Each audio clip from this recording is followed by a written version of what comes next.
Hi, everybody. Welcome to Dan on Sports. Well, everybody is weighing in as far as Major League Baseball and realignment now that Commissioner Rob Manfred has indicated that down the road, it's not going to happen tomorrow, but down the road, there could be two more expansion teams and a realignment of the major leagues as we know it, maybe doing away with the American League and the National League. Now, I came out with a Dan plan. It's been out there for a while, and now you've got everybody else, it seems, issuing plans, and that's great. There's one plan out there that I saw that I am dead set against, and I mentioned that in a previous video. 32 major league teams, 8 4-team divisions. I don't think so. I'm proposing 4 8-team divisions. Buck Showalter, the former big league manager, appearing on Foul Territory. Well, we're on the same page as far as 4 8-team divisions are concerned. He was interviewed by A.J. Przinsky and Kevin Millar. Just as an aside, I have broadcast minor league baseball games involving those two players. When A.J. played for the New Britain Rockets, I still remember the home run he hit to dead center at New Britain Stadium, and Kevin Millar playing for the New Hampshire Fisher Cats, which, by the way, he alluded to during this interview with Buck Showalter. But anyway, let's get to it. Let's compare my proposals to Buck's proposals, beginning with the American League. Buck doesn't go with American League, National League, and we differ a little bit on possible expansion sites, but that's okay. Let's take a look.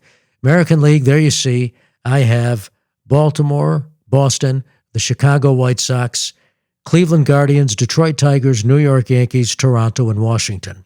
Buck, in his what is listed as Division 1, is going with Baltimore, Boston, Philadelphia, and Pittsburgh, the Mets and Yankees, Toronto, and Washington. So we agree on 5 teams, but I don't know. I'm just not in favor of Yankees, Mets in the same division.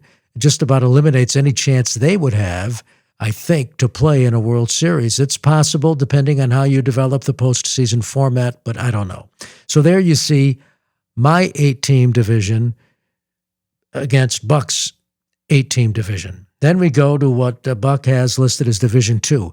And again, I'm sticking with American League, National League, or maybe American Division, National Division to maintain a little semblance of the American League and National League. But there you see my National League teams: Braves, Cubs, Cincinnati, Milwaukee, Mets, Philadelphia, Pittsburgh, St. Louis. My proposal preserves some of these old-time rivalries from the National League and the American League and actually resurrects some of the old-time rivalries in the American League.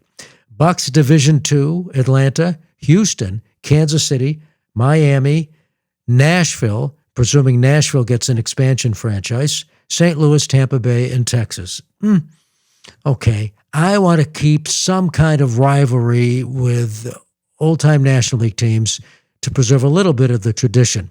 I understand that, well, things change from a tradition standpoint, and tradition isn't as big as you think it is in baseball, and I agree with that, but I want to preserve some tradition. Then we have Division 3.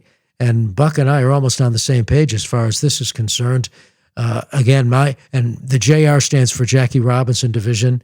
I'm going with Arizona, Colorado Rockies, the Angels, the Dodgers, Las Vegas, San Diego, San Francisco, and Seattle.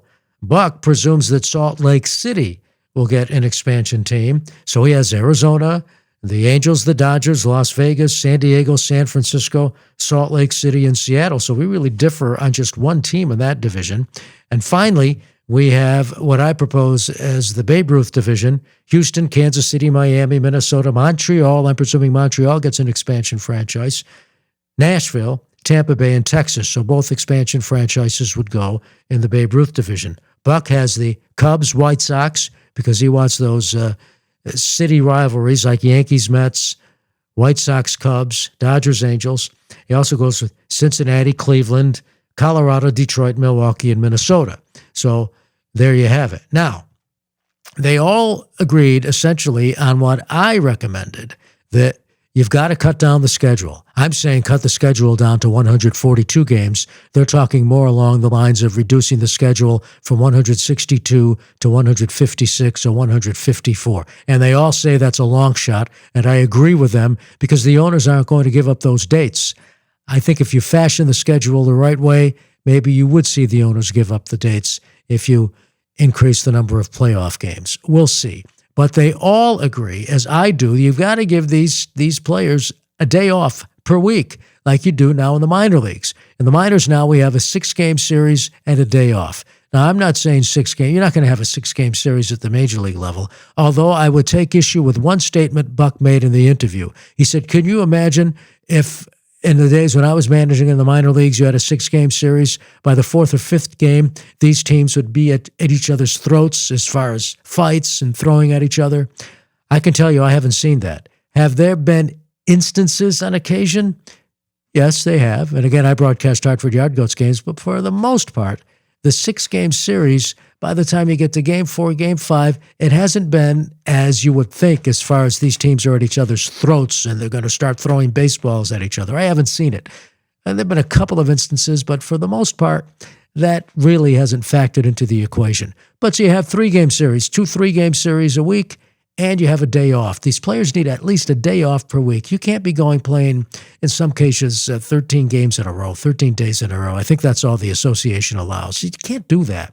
Give them a day off a week. But, and AJ said it, and I said it in my plan, have Mondays off and have a game of the week. You take that one day off and you feature 2 teams, the game of the week, prime time, Monday night prime time on one of the networks, and really showcase the game in that kind of a platform.